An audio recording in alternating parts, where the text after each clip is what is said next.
Today, I'm going to show you how to use tension to get full coverage on 14-count Aida with only 2 strands of cotton embroidery floss. I'm going to start with a 15-inch or 38 centimeter strand of cotton embroidery thread in a terracotta shade. A shorter length of thread means the thread won't thin out as it passes through the fabric. Also, it's less likely to knot.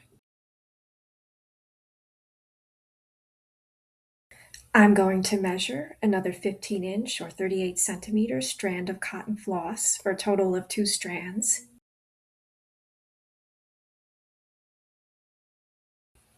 I'm leaving a 3-inch or 8 centimeter thread tail on the needle.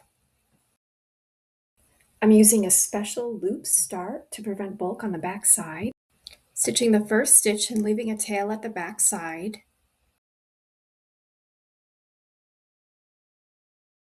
Starting the second stitch, and I'm moving the tail inside the loop. I'm going to hold the tail on the back side while pulling the stitch through at the front.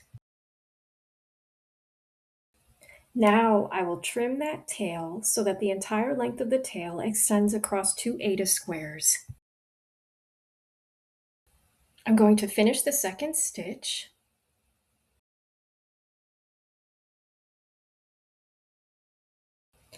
Here I'm applying too much tension, and you can see how the fabric is puckering and the stitches don't fully cover the squares.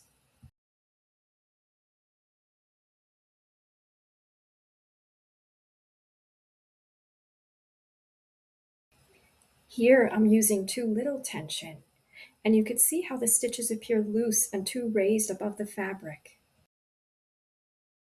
Here I'm using just the right tension so the fabric doesn't pucker, the threads rest comfortably without being too raised, and they fully cover the squares.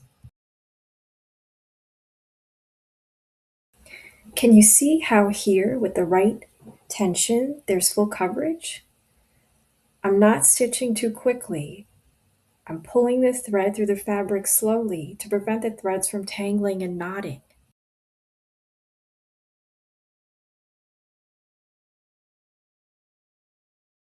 The stitches look full and cover the fabric. To secure the thread, I'm passing the needle through the final stitch at the back side, making a loop. Now I'm passing the needle through the loop and securing. I'm carefully bringing the needle under a nearby stitch and trimming the tail close to the stitch. If you'd like to try out this method on my pattern, please visit my shop on Etsy, ArtTale Affections, or you can click the link in my bio. Thanks for watching!